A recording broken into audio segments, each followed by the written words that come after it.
Ashland, Oregon, March 15, 2019.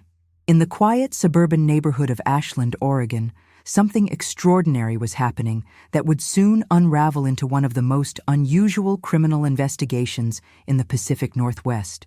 Catherine Morrison, a botanical researcher from Oregon State University, had been called to examine a phenomenon that defied scientific explanation. In the backyard of a modest single-story home on Maple Drive, plants were growing at rates that seemed to violate every principle of botany she had studied in her 20-year career. The garden belonged to Patrick Henderson, a 72-year-old retired accountant who had lived in the neighborhood for over 3 decades. His neighbors knew him as a quiet, methodical man who kept mostly to himself after the death of his wife, Amanda, 2 years earlier. What drew Catherine's attention was not just the accelerated growth, but the impossibility of it. Tomato plants that should have taken 3 months to mature were producing fruit in just 4 weeks. Roses bloomed with an intensity and frequency that botanical records couldn't match. Even common weeds grew with such vigor that they seemed to pulse with life. So glad to have you here. Comment your city so I can bring cases from your region and also know where you're watching me from. Catherine arrived at the property on a crisp spring morning, her equipment cases filled with soil testing kits and sampling tools. Patrick greeted her with a reserved politeness, leading her through his modest home to the backyard where the mysterious garden flourished. The contrast between the ordinary suburban setting and the extraordinary vegetation was immediately striking. While neighboring yards showed the typical slow emergence of spring growth, Patrick's garden exploded with color and life, as if operating on a different biological timeline. The researcher began her systematic examination, carefully collecting soil samples from various locations throughout the garden. She noted that the most dramatic growth occurred in a concentrated area, measuring approximately 2 meters by 1.5 meters, located in the southeast corner of the yard. Here, the vegetation wasn't just growing faster, it was growing with an almost aggressive vitality. The soil in this section felt different beneath her gloved hands, richer and darker than the surrounding earth, with a texture that suggested high organic content. When Catherine asked Patrick about his gardening techniques, his answers were frustratingly vague. He claimed to use only standard commercial fertilizers and regular watering schedules. There were no special lights, no greenhouse structures, no hydroponic systems that might explain the phenomenon. He attributed the garden's success to his late wife's love of plants, suggesting that he had simply continued her gardening practices after her passing. Yet something in his demeanor troubled Catherine. His eyes wouldn't meet hers when discussing the garden's origins, and his hands trembled slightly as he pointed out different sections of the yard. Back at her university laboratory, Catherine ran comprehensive analyses on the soil samples. The results were puzzling and deeply concerning. The nitrogen and phosphorus levels were elevated far beyond what commercial fertilizers could produce. More disturbing were the presence of organic compounds she couldn't immediately identify. The molecular structures suggested decomposed biological material, but the concentration and distribution patterns were unlike anything she had encountered in natural composting processes. She consulted with colleagues in the biochemistry department who ran additional tests using more sophisticated equipment. What they discovered sent a chill through the research team. The soil contained trace amounts of human adipocere, a waxy substance formed during the decomposition of human tissue in certain environmental conditions. The levels were too high to be explained by incidental contamination or historical burial practices. Catherine's investigation took on a new urgency. She began researching the property's history and interviewing neighbors. What she learned added disturbing context to her scientific findings. Amanda Henderson had died suddenly in April 2017, just 2 months after being diagnosed with a chronic illness. The death had been attributed to natural causes, and according to public records, she had been cremated shortly after. Yet neighbors recalled something odd about that time. Michael Patterson, who lived 3 houses down, remembered seeing Patrick working in his backyard for several consecutive nights following Amanda's funeral. The activity had seemed strange at the time, a grieving widower digging and rearranging his garden in the dark hours after midnight. Michael had assumed it was Patrick's way of coping with grief, channeling his pain into physical labor. Now, in light of Catherine's findings, those late-night gardening sessions took on a more sinister significance. Another neighbor, Jennifer Walsh, mentioned that Amanda had confided in her weeks before her death about serious marital problems. The couple had been arguing frequently about financial matters, and Amanda had expressed fear about their deteriorating relationship. Jennifer had encouraged her friend to seek counseling, but Amanda died before any steps could be taken. As Catherine compiled her findings, a disturbing picture began to emerge. The extraordinary plant growth, the mysterious organic compounds in the soil, the concentrated area of accelerated development, Patrick's evasive responses, and the timing of Amanda's death all pointed toward a conclusion that seemed almost too terrible to consider. The garden's secret might not be horticultural at all. On April 3rd, Catherine made the decision that would transform her botanical investigation into a criminal matter. She contacted the Ashland Police Department and requested a meeting with their detective division. What she had discovered beneath Patrick Henderson's thriving garden would soon require tools far different from soil testing kits and microscopes. The earth that had nourished such extraordinary growth was about to yield a much darker harvest, and the quiet neighborhood on Maple Drive would never be quite the same again. Ashland, Oregon, April 8, 2019. Detective Sarah Chen had worked homicide cases for 15 years, but she had never begun an investigation based on botanical evidence. When Catherine Morrison presented her findings at the Ashland Police Department, Sarah's initial skepticism quickly gave way to professional concern. The combination of scientific data and circumstantial observations painted a picture that demanded official investigation. Within 48 hours of their meeting, Sarah had assembled a small team and begun the careful process of building a case that would either confirm or dispel the disturbing theory taking shape. The first step involved obtaining Patrick Henderson's financial records through a preliminary court order. What the records revealed added significant weight to the growing suspicion. In the months leading up to Amanda's death, Patrick had been in severe financial distress. His retirement accounts had been depleted through a series of poor investments, and the couple faced mounting credit card debt exceeding $150,000. More significantly, Amanda had maintained a life insurance policy worth $500,000, with Patrick listed as the sole beneficiary. Sarah's team discovered that the insurance claim had been processed without complications in June 2017, 2 months after Amanda's death. The insurance company had required only a death certificate and cremation documentation, both of which Patrick had provided promptly. The death certificate, signed by Dr. Thomas Wright, a local physician, listed the cause of death as cardiac arrest, resulting from complications of chronic kidney disease. Everything had appeared routine and properly documented. However, when Sarah interviewed Dr. Wright at his practice on April 12th, subtle inconsistencies began to emerge. The physician, now 74 years old and semi-retired, had been Patrick's friend for over 30 years. He acknowledged signing Amanda's death certificate, but seemed uncomfortable discussing the details of her final days.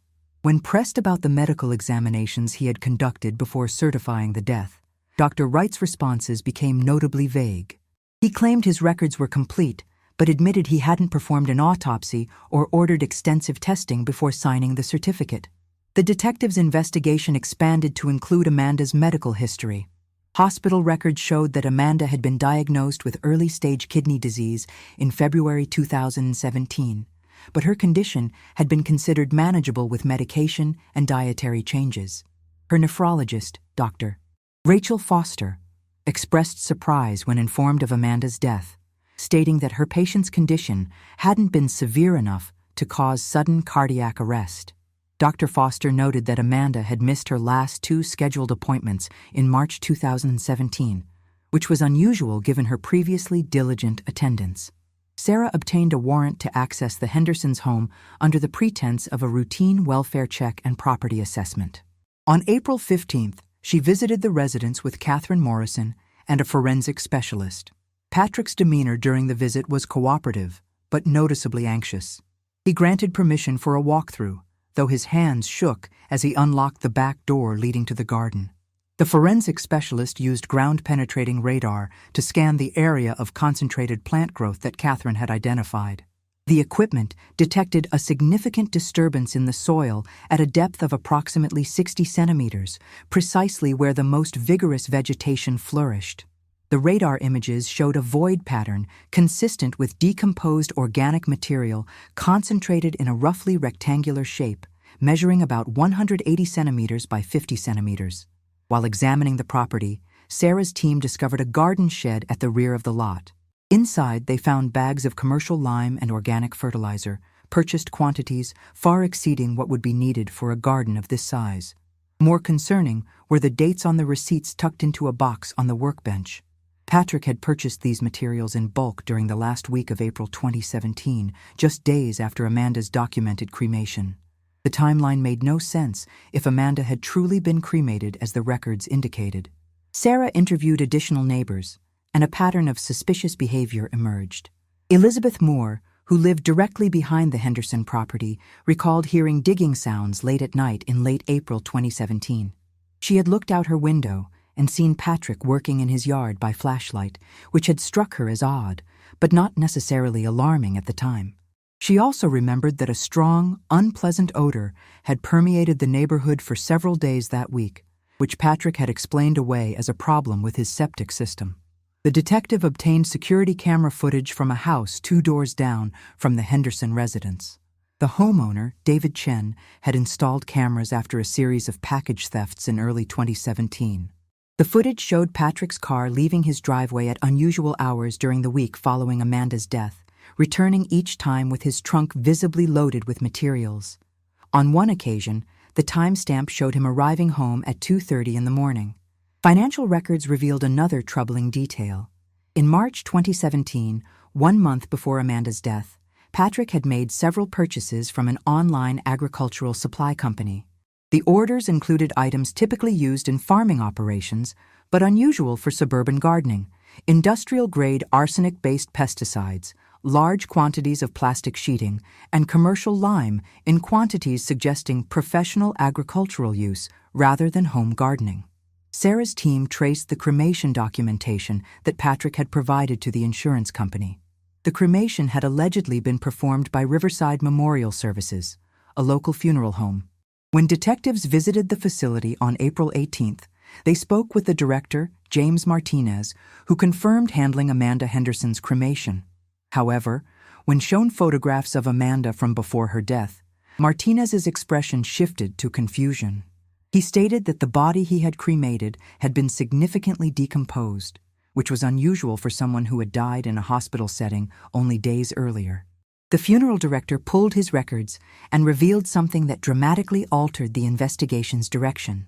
The body he had cremated had come not from a hospital or hospice facility, but had been delivered directly by Patrick Henderson, who claimed to be fulfilling his wife's wish for immediate cremation without a viewing or service.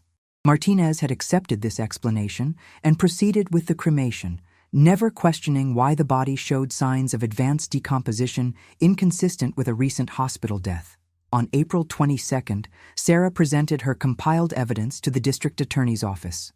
The combination of suspicious financial circumstances, inconsistent medical documentation, unusual purchases, ground-penetrating radar findings, and the cremation irregularities provided sufficient probable cause for a more invasive investigation. The district attorney authorized a full excavation warrant for the Henderson property. As the legal documents were prepared, Sarah received a call from Catherine Morrison. The botanist had continued analyzing her soil samples and made an additional discovery. Using advanced DNA sequencing techniques, she had identified human genetic material in the concentrated growth area. The DNA was female and showed markers consistent with someone of Amanda Henderson's age and ethnic background. The investigation that had begun with mysterious plant growth had now accumulated enough evidence to suggest something far more sinister than horticultural success. Patrick Henderson's garden held a secret that extended deep beneath its thriving surface, and within days, that secret would be brought into the harsh light of day. The quiet accountant who had seemed to be simply tending his late wife's garden was about to face questions that would require answers far more substantial than vague explanations about fertilizer and dedication. The earth was about to reveal what records and documents could not, and the truth waiting beneath the flowers and vegetables would shock even the experienced investigators preparing to uncover it.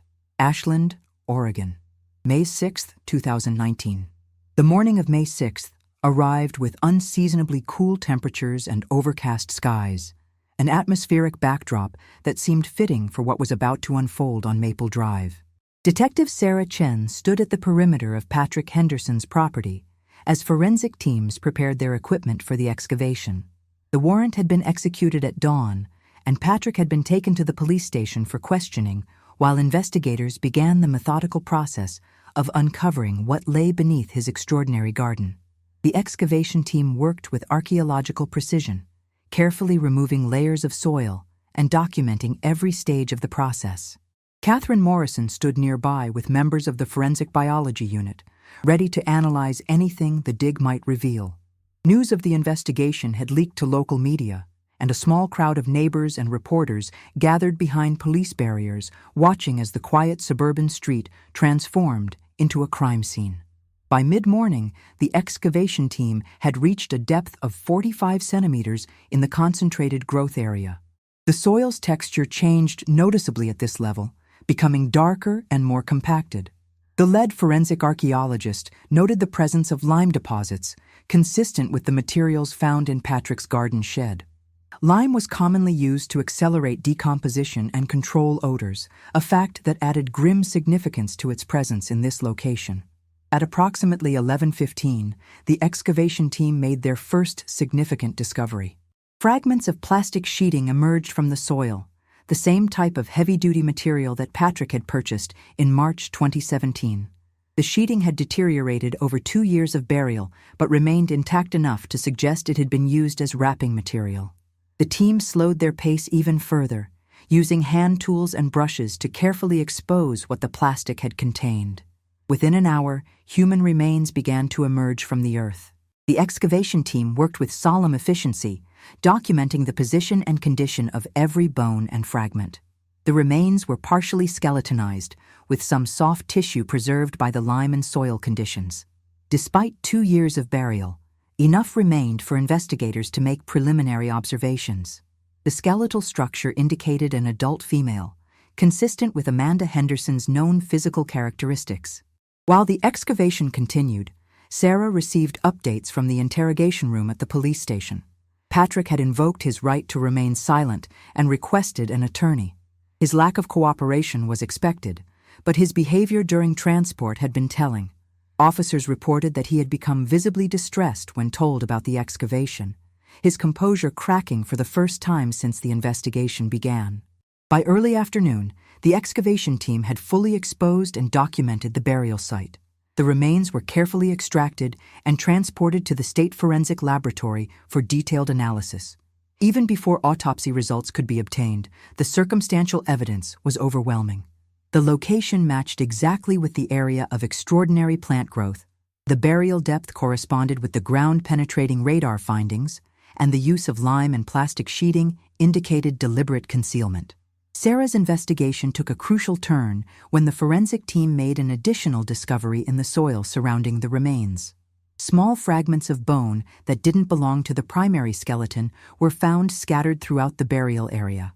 Analysis would later reveal these belonged to an unidentified individual, likely obtained from a medical supply source or funeral home. This finding supported a theory that had been developing in Sarah's mind. Patrick had cremated a different body to provide ashes and documentation for Amanda's supposed cremation. The detectives' team executed a second search warrant for Patrick's home, this time focusing on his personal records and computer files. What they discovered painted a picture of calculated planning that had begun months before Amanda's death. Browser history revealed searches for information about untraceable poisons, body decomposition rates, and cremation procedures. Financial records showed Patrick had been researching Amanda's life insurance policy extensively, calculating payouts and reviewing claim procedures. More damning evidence emerged from Patrick's email correspondence. Messages to Dr. Thomas Wright, dating back to February 2017, discussed Amanda's kidney disease in detail. While the emails appeared to show concerned husband seeking medical advice, forensic analysis revealed that several messages had been composed but never sent, containing drafts where Patrick had practiced discussing Amanda's declining health in terms that would support a narrative of natural death. The investigation into Dr. Wright intensified. When confronted with the excavation findings and evidence of the fraudulent cremation, the elderly physician's resolve crumbled. On May 8th, he provided a statement to investigators that fundamentally altered the case. Dr. Wright admitted that Patrick had contacted him in late April 2017, claiming Amanda had died suddenly at home. Patrick had convinced his old friend to sign a death certificate without examining the body, citing his desire to spare Amanda's family the trauma of an autopsy and expedite the cremation process according to her wishes. Dr. Wright's statement revealed that he had trusted his friend's account and signed the certificate based on his knowledge of Amanda's kidney disease, believing it plausible that complications had caused her death. He admitted that his judgment had been clouded by their long friendship and his semi-retired status, which had made him less vigilant about proper procedures. The physician expressed deep remorse, but acknowledged that his actions had enabled Patrick to conceal a crime for 2 years. The forensic autopsy of the remains recovered from the garden began on May 9th. Despite the deterioration caused by burial and lime exposure, the medical examiner was able to make several critical determinations. The skeletal analysis confirmed the remains were consistent with Amanda Henderson's age, height, and medical history, including evidence of the kidney disease documented in her medical records. However, the cause of death revealed something that transformed the investigation from suspicious death to clear homicide. Toxicology analysis of preserved tissue samples detected elevated levels of arsenic, far exceeding what could be explained by environmental exposure. The concentration and distribution pattern indicated chronic poisoning over an extended period, followed by a final acute dose. Cross-referencing with the arsenic-based pesticides Patrick had purchased in March 2017, forensic chemists determined that the chemical signature matched precisely. Amanda Henderson had been deliberately poisoned by her husband over a period of weeks or months before her death. The medical examiner's report provided additional disturbing details. Evidence suggested Amanda had been alive but severely incapacitated when she disappeared in April 2017. The poisoning had been carefully calibrated to produce symptoms that mimicked her kidney disease, making her increasingly weak and confused. This explained why she had missed her final medical appointments and why neighbors hadn't seen her in the days before her documented death. Patrick had kept her isolated as the poison took its final toll. On May 10th, with the autopsy results confirmed and Dr. Wright's cooperation secured, the district attorney's office filed formal charges against Patrick Henderson. The charges included first-degree murder, insurance fraud, abuse of a corpse, and conspiracy to commit fraud. Additional charges were filed against Dr. Wright for his role in falsifying the death certificate and enabling the cover-up. Patrick's attorney attempted to negotiate, but the evidence was overwhelming. The combination of financial motive, documented planning, physical evidence, forensic findings, and Dr. Wright's testimony created a case that was virtually unassailable. What had begun as a botanical curiosity had evolved into one of the most carefully documented murder investigations in Oregon's history. As investigators prepared for trial proceedings, one question remained. Whose remains had Patrick cremated to create the illusion of Amanda's cremation? This mystery would require additional investigation, but the primary case against Patrick Henderson was solid.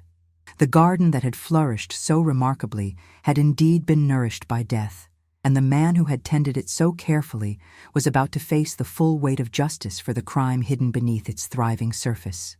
Ashland, Oregon, June 3, 2019. The investigation into Patrick Henderson's crime had exposed the primary horror, but as Detective Sarah Chen delved deeper into the details, a more complex picture emerged of how the murder had been concealed for 2 years. The question of whose body Patrick had cremated to simulate Amanda's death became a crucial piece of the puzzle, one that would reveal an underground network more disturbing than anyone had initially suspected. Sarah's team focused on tracing Patrick's movements in the week following Amanda's death in late April 2017. Security footage and cell phone tower data placed him at several locations that seemed unrelated to funeral arrangements. On April 24, 2017, 3 days after Amanda's documented death date, Patrick had driven to Portland, approximately 280 miles north of Ashland. The trip had lasted nearly 12 hours, and financial records showed no hotel charges or restaurant purchases, suggesting he had completed whatever business brought him there and returned the same day. Investigators in Portland were contacted to assist with the inquiry. They discovered that Patrick had visited an area of the city known for its homeless population and social service centers. Surveillance footage from a nonprofit organization showed Patrick's vehicle in the area during the afternoon of April 24th. The significance of this location became apparent when investigators learned about a disturbing practice that had been under investigation by Portland authorities: the illegal procurement of deceased homeless individuals for medical or fraudulent purposes. The Portland Police Department had been tracking reports of missing deceased homeless persons, cases where bodies discovered by outreach workers or reported by shelters had disappeared before official authorities could respond. The black market for unclaimed bodies existed primarily to supply medical schools and research facilities willing to circumvent legal procurement channels. But investigators had suspected some bodies were being used for more nefarious purposes, including insurance fraud and identity theft. Cross-referencing dates and reports, Sarah's team identified a potential match. On April 23, 2017, a deceased woman had been discovered in a Portland homeless encampment. Outreach workers had reported the death to authorities, but when police arrived several hours later, the body was gone. The woman had been approximately the same age and build as Amanda Henderson. The encampment residents reported seeing an unknown man in a sedan matching Patrick's vehicle description in the area around the time the body disappeared. This discovery led investigators to examine the funeral home more closely. James Martinez, the funeral director at Riverside Memorial Services, had seemed cooperative during initial questioning, but inconsistencies in his statements prompted a deeper investigation. Financial records for the funeral home revealed a cash payment of $5,000 from Patrick Henderson on April 25, 2017, substantially more than the standard cremation fee and documented as payment for expedited services. When confronted with this evidence, Martinez initially maintained his innocence, claiming the elevated fee reflected legitimate rush charges. However, when presented with evidence of the Portland connection and threatened with charges of conspiracy and obstruction of justice, the funeral director's story began to change. On June 8th, he provided a statement that revealed his knowing participation in Patrick's scheme. Martinez admitted that Patrick had contacted him in mid-April 2017, before Amanda's documented death, inquiring about cremation procedures and whether the funeral home ever handled cases where bodies arrived already in advanced decomposition. Patrick had claimed to be researching options for a terminally ill relative who wanted minimal handling after death. Martinez had been suspicious but had engaged in the conversation, and Patrick had eventually offered him $10,000 to perform a cremation with minimal documentation and questions asked. According to Martinez's statement, Patrick had delivered a body to the funeral home late at night on April 25, 2017, claiming it was his wife Amanda who had died at home. The body was wrapped in plastic and showed significant decomposition, which Patrick explained by saying Amanda had been dead for several days before he could bring himself to make arrangements. Martinez accepted the explanation and the cash payment, performing the cremation the following day and providing the documentation Patrick needed for the insurance claim. The funeral director's cooperation led to another shocking revelation. Martinez admitted he had suspected the body wasn't fresh, but had rationalized his decision to proceed, telling himself that if the body was legitimately the man's wife, he was simply helping a grieving widower avoid bureaucratic complications. He claimed he hadn't considered the possibility of criminal activity, a claim that investigators found dubious given the circumstances and the substantial cash payment. Sarah's investigation expanded to examine Patrick's relationship with Dr. Thomas Wright more thoroughly. The elderly physician had initially portrayed himself as a naive victim of his friend's manipulation, but further investigation suggested a more complex involvement.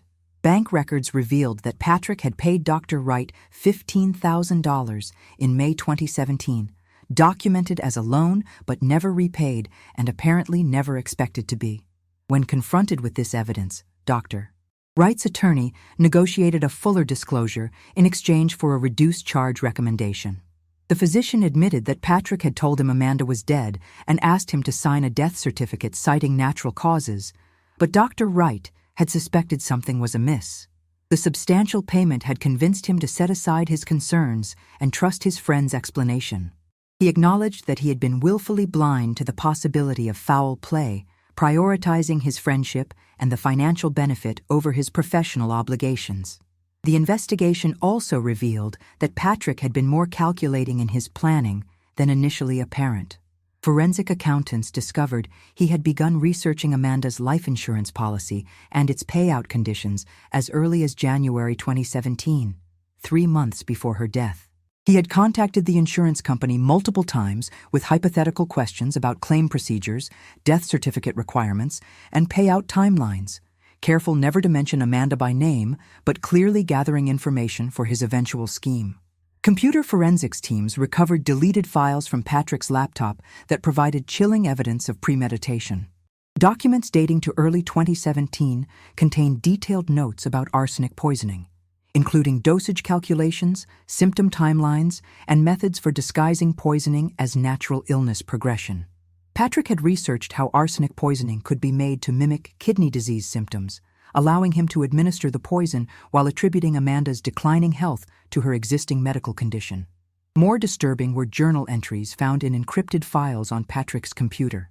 These entries, written in the months before and after Amanda's death, revealed his cold rationalization of the murder.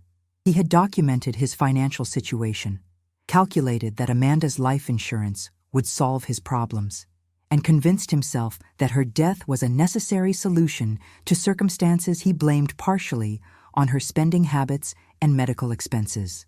The journal entries also revealed Patrick's mindset during the cover-up period.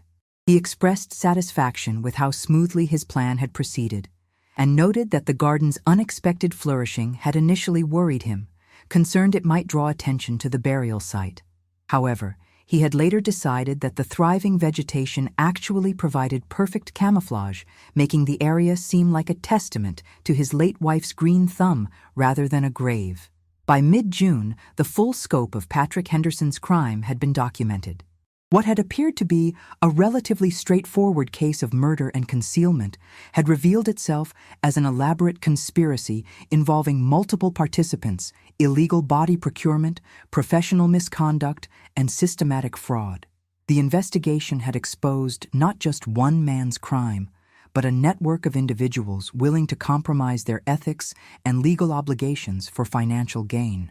The district attorney's office expanded the charges to reflect these new discoveries.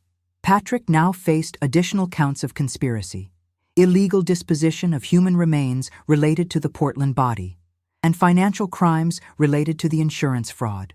Dr. Wright and James Martinez faced their own arrays of charges based on their levels of involvement and cooperation. As the case moved toward trial, one final question haunted investigators. Had Patrick's scheme been entirely original, or had he learned from others? The ease with which he had found willing accomplices and navigated the illegal procurement of a substitute body suggested he might have had guidance or examples to follow. This possibility opened concerning questions about whether similar crimes might have gone undetected, hidden beneath gardens and good reputations in quiet neighborhoods across the country. Ashland, Oregon, July 15, 2019. The summer heat had settled over Ashland by the time Patrick Henderson's trial preparation reached its critical phase. Detective Sarah Chen had spent the previous month working with prosecutors to construct an airtight case, but one element continued to trouble the investigation team. The identity of the woman whose body Patrick had cremated remained unknown, and this missing piece represented not just an unsolved mystery, but a potential victim whose story deserved to be told. Sarah coordinated with Portland authorities to intensify efforts to identify the deceased homeless woman from the April 2017 encampment. Missing persons databases were searched, dental records were requested from forensic odontologists, and outreach workers who had discovered the body were re-interviewed. The woman had been known in the homeless community only by a street name, and few people had interacted with her regularly enough to provide useful identifying information. A breakthrough came from an unexpected source. A social worker named Rebecca Martinez, no relation to the funeral director, had been conducting her own investigation into missing homeless individuals. She had maintained detailed records of people she encountered during outreach work, including photographs and personal information that many were willing to share. When contacted by police, Rebecca reviewed her files and identified a woman named Dorothy Sullivan, who had been in the Portland encampment in April 2017 and had not been seen since. Dorothy's story added another layer of tragedy to the case. She had been a 58-year-old woman who had fallen into homelessness after a series of personal catastrophes, including the death of her adult son and subsequent battles with depression and substance abuse. Rebecca's records indicated that Dorothy had been in declining health during the weeks before her disappearance, suffering from untreated diabetes and respiratory problems. She had likely died of natural causes, but her body had been stolen before she could receive a dignified burial.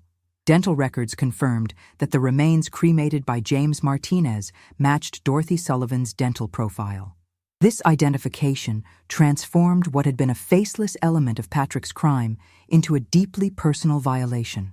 Dorothy had been alone and vulnerable in death, and Patrick had exploited her anonymity to serve his murderous scheme. Prosecutors added charges of abuse of corpse and theft of human remains to Patrick's growing list of criminal counts. The investigation into Patrick's planning revealed increasingly disturbing details about the calculation behind his crime. Financial forensics experts traced his research back even further than initially discovered, finding evidence that he had been contemplating murder as early as November 2016. Credit card records showed purchases of books about forensic investigation and detection, suggesting he had been studying how to avoid the mistakes that led other criminals to capture. More chilling were the discoveries made by digital forensic specialists who examined Patrick's computer activity. Using advanced recovery techniques, they retrieved fragments of deleted search history showing that Patrick had researched multiple methods of killing before settling on arsenic poisoning. The searches included information about various poisons, their detectability, symptom profiles, and acquisition methods. He had approached murder with the same methodical planning he had once applied to financial accounting. The arsenic itself had been cleverly disguised within legitimate purchases. Patrick had bought several different pesticide products containing arsenic compounds over a period of months, small quantities from different suppliers that wouldn't raise suspicion individually. Chemical analysis confirmed that he had extracted and concentrated the arsenic from these products, creating a poison that he had administered to Amanda through her food and medication over approximately 6 weeks. Amanda's final weeks had been documented inadvertently through her own digital footprint. Text messages recovered from her phone, which Patrick had kept rather than destroyed, showed her growing confusion and fear as the poisoning progressed. She had messaged her friend Jennifer Walsh multiple times in March 2017, describing strange symptoms, increasing weakness, and a growing conviction that something was wrong beyond her kidney disease. Her final messages, sent just days before her death, expressed fear about her deteriorating condition and frustration that Patrick was discouraging her from seeking additional medical attention. These messages provided heartbreaking evidence of Amanda's suffering and her inability to recognize that her husband was killing her. She had trusted him to care for her as her health declined, never suspecting that he was the cause of her illness. The messages also documented Patrick's behavior during this period, showing how he had isolated her from friends and family, claiming she was too ill for visitors and needed rest.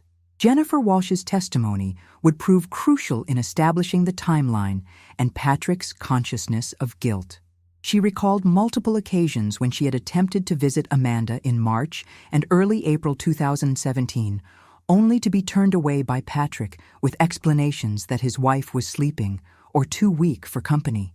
On one occasion, Jennifer had spoken briefly with Amanda by phone and had been alarmed by her confused, slurred speech, but Patrick had dismissed it as medication side effects. The prosecution team also uncovered evidence of Patrick's activities in the hours immediately following Amanda's death. Timeline reconstruction showed that after Amanda died on the evening of April 21, 2017, Patrick had wrapped her body in plastic sheeting and stored it in his garage while he proceeded with the next phases of his plan. Over the following days, while maintaining the appearance of a grieving husband making funeral arrangements, he had traveled to Portland to obtain Dorothy Sullivan's body, paid off James Martinez to perform the fraudulent cremation, and convinced Dr. Wright to sign the false death certificate. The burial itself had been accomplished during the overnight hours of April 27th and 28th, 2017, nearly a week after Amanda's actual death. Neighbors' statements about hearing digging sounds and Patrick's visible activity in his yard during this period aligned perfectly with this timeline. He had dug the grave, buried Amanda's body with lime to accelerate decomposition and control odor, and then carefully landscaped the area to disguise the disturbance. What Patrick had not anticipated was the unusual effect Amanda's remains would have on the soil chemistry. The combination of decomposition products, the lime he had used, and the specific composition of the burial environment had created conditions that dramatically enhanced plant growth. His attempt to hide his crime had inadvertently created a marker that would eventually lead to its discovery, a piece of ironic justice that Catherine Morrison's scientific curiosity had transformed into evidence. As July progressed, the prosecution assembled a comprehensive case that documented every aspect of Patrick's crime with scientific precision. Forensic evidence, financial records, digital footprints, witness testimony, and the cooperation of Dr. Wright and James Martinez created a narrative that was both complete and damning. Defense attorneys faced an almost impossible task in confronting such overwhelming documentation of premeditated murder and elaborate cover-up. The case had also prompted broader investigations into similar potential crimes. The discovery of the illegal body trade in Portland led to a multi-agency task force examining other suspicious cremations and missing homeless individuals. While no additional cases directly connected to Patrick were found, the investigation revealed systemic problems in cremation oversight and homeless individual death investigations that demanded policy reforms. Amanda Henderson's family, who had been notified of the investigation's findings, struggled to comprehend how someone they had known as a quiet, responsible man could have committed such calculated evil. Amanda's sister Nicole had last spoken with her in early April 2017, shortly before her death, and recalled that Amanda had seemed worried about something but had been unwilling to discuss details, claiming she was just concerned about her health issues. The full picture that emerged was of a crime driven by financial desperation, enabled by moral failures from trusted professionals, and hidden through exploiting societal blind spots about homeless individuals and systemic weaknesses in death investigation procedures. Patrick Henderson had not been a criminal mastermind, but rather a desperate man who had discovered that multiple small corruptions could combine to conceal even murder, at least for a time. As the trial date approached, one question remained unanswered. Would Patrick Henderson finally speak about his crime, or would he maintain his silence and force the evidence to speak for him? The answer would come in the courtroom, where justice would finally be served for Amanda Henderson and Dorothy Sullivan, two women whose deaths had been connected by one man's evil. Ashland, Oregon, October 7th, 2019. The Jackson County Courthouse filled with observers on the morning of October 7th as Patrick Henderson's trial began. 6 months after Catherine Morrison had first noticed the impossible garden, the case that had captivated national attention would finally be decided by 12 jurors who would determine whether the evidence assembled by Detective Sarah Chen and her team proved guilt beyond reasonable doubt. The prosecution's case unfolded over 3 weeks with methodical precision. Catherine Morrison testified first, explaining how her botanical investigation had led to the discovery that would unravel Patrick's carefully constructed deception. She described the extraordinary plant growth, the soil analysis revealing human adipocere, and the DNA evidence that had first suggested something terrible lay beneath the garden. Her testimony established the scientific foundation upon which the entire case rested. Forensic experts followed, walking jurors through the evidence recovered from the excavation. The medical examiner explained how Amanda Henderson's remains had been identified and how toxicology testing had revealed the arsenic poisoning that killed her. Chemical analysts testified about matching the poison found in Amanda's remains to the pesticides Patrick had purchased. Each expert added another layer of scientific certainty to the prosecution's narrative. Dr. Thomas Wright took the stand as a prosecution witness, his cooperation agreement requiring his testimony. The elderly physician appeared frail and remorseful as he described how Patrick had convinced him to sign the fraudulent death certificate. His testimony revealed the personal friendship that Patrick had exploited and the moral failing that had enabled murder to go undetected. Defense attorneys attacked his credibility, but his detailed account of Patrick's manipulation remained consistent under cross-examination. James Martinez provided equally damaging testimony about the illegal cremation of Dorothy Sullivan's body. The funeral director described Patrick's late-night delivery of decomposed remains and the substantial cash payment that had convinced him to proceed without proper documentation. His testimony established how Patrick had created false evidence of Amanda's cremation while hiding her actual burial in the garden. Jennifer Walsh's testimony brought emotional weight to the clinical evidence. Amanda's friend described the text messages that documented Amanda's declining health and growing confusion in her final weeks. She recounted Patrick's efforts to isolate Amanda from visitors and his dismissive responses to concerns about Amanda's condition. Her testimony humanized the victim and illustrated the cruelty of Patrick's calculated poisoning. The prosecution presented financial evidence showing Patrick's desperate circumstances and his research into Amanda's life insurance policy. Forensic accountants explained how the $500,000 payout had been Patrick's solution to crushing debt. Computer forensic specialists described the deleted files revealing Patrick's research into poisoning methods and his detailed planning of the murder and cover-up. Security footage and neighbor testimony established Patrick's activities in the days following Amanda's death, from his suspicious trip to Portland to the late-night burial in his garden. Each piece of evidence connected to the next, creating a comprehensive timeline that left little room for alternative explanations. The defense strategy attempted to create doubt about the prosecution's narrative, suggesting that Dr. Wright and James Martinez were unreliable witnesses motivated by their own legal troubles. Defense attorneys argued that circumstantial evidence, however abundant, couldn't prove murder beyond reasonable doubt. They suggested that Amanda might have accidentally poisoned herself with pesticides Patrick had legitimately purchased for gardening purposes. However, the defense faced an insurmountable challenge in the sheer volume and consistency of the evidence. Patrick's deleted computer files, his financial records, the timeline of his actions, and the scientific evidence all pointed to premeditated murder and calculated cover-up.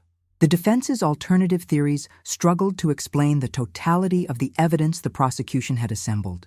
Patrick Henderson never testified in his own defense. Throughout the trial, he sat silently beside his attorneys, showing little emotion as witness after witness described his crimes. His silence meant that the only explanations for his actions came from the evidence itself, which painted a picture of a man who had chosen murder as a solution to financial problems and who had planned the crime with meticulous attention to detail. On October 28th, after 11 hours of deliberation spread over 2 days, the jury returned with their verdict. They found Patrick Henderson guilty on all counts: first-degree murder, insurance fraud, abuse of corpse, theft of human remains, and conspiracy. The conviction brought visible relief to Amanda's family members who had attended each day of the trial, seeking justice for a woman whose trust had been so thoroughly betrayed. The sentencing hearing held 3 weeks later allowed Amanda's sister Nicole to deliver a victim impact statement. She described Amanda as a kind, trusting person who had loved gardening and had looked forward to retirement years that Patrick had stolen from her. Nicole spoke about the family's pain during the 2 years they had believed Amanda's death was natural, and the additional trauma of learning the truth about how she had died. Her statement reminded the court that behind the scientific evidence and legal proceedings was a real person whose life had been taken. Judge Margaret Foster sentenced Patrick Henderson to life imprisonment without possibility of parole for first-degree murder, with additional consecutive sentences for his other convictions. The judge's remarks emphasized the calculated nature of the crime and the betrayal of trust that made it particularly heinous. She noted that Patrick had shown no remorse and had never expressed concern for his victim, instead maintaining silence and forcing the evidence to speak for him. Dr. Thomas Wright received a sentence of 8 years for his role in falsifying the death certificate and enabling the cover-up. His cooperation with prosecutors and his age were factors in the relatively lenient sentence. But Judge Foster emphasized that his professional betrayal had enabled a murderer to escape justice for 2 years. Wright's medical license was permanently revoked. James Martinez was sentenced to 6 years for his role in the illegal cremation and abuse of Dorothy Sullivan's remains. The funeral director's cooperation and lesser degree of involvement in the murder itself resulted in a reduced sentence. But Judge Foster stressed that his willingness to circumvent proper procedures for money had facilitated a serious crime. The case's resolution brought systemic changes to prevent similar crimes. Oregon strengthened regulations governing death certificate procedures and cremation documentation. New protocols required multiple physician reviews before death certificates could be issued without autopsy in cases of home death. Cremation facilities faced enhanced oversight and documentation requirements designed to prevent the illegal disposal of bodies. The Portland Task Force investigating the homeless body trade succeeded in identifying and prosecuting several individuals involved in procuring and selling bodies of deceased homeless persons. Dorothy Sullivan's case became symbolic of broader efforts to ensure dignity and proper treatment for vulnerable populations, even in death. Catherine Morrison's botanical research, which had initiated the entire investigation, was published in forensic science journals and became a case study in how unexpected scientific observations can reveal criminal activity. Her work contributed to new protocols for investigating unusual environmental patterns that might indicate concealed remains. The garden on Maple Drive was finally cleared and the property sold, with proceeds going to Amanda's estate and ultimately to her family. The extraordinary plant growth that had first drawn Catherine Morrison's attention ceased once the burial site was excavated, the enhanced soil chemistry returning to normal once its grim source was removed. For Detective Sarah Chen, the case represented a career-defining investigation that demonstrated how persistence, interdisciplinary cooperation, and scientific rigor could solve even carefully planned crimes. Her work on the Henderson case earned recognition from law enforcement agencies and contributed to improved protocols for investigating suspicious deaths. Amanda Henderson's final resting place was no longer a hidden grave beneath a garden, but a proper cemetery plot where her family could visit and remember her. Dorothy Sullivan, whose body had been exploited even in death, received a burial funded by victim assistance programs, with social workers and homeless advocates attending to honor a life that had mattered despite its difficult end. The case of the impossible garden closed with justice served and lessons learned. A crime that had been hidden for 2 years beneath thriving plants had been brought to light through scientific curiosity and thorough investigation. Patrick Henderson would spend the rest of his life in prison, his carefully planned scheme undone by the very method he had used to conceal it. In the end, the truth had bloomed from the earth just as surely as the extraordinary plants that had first revealed a secret that was never meant to be found.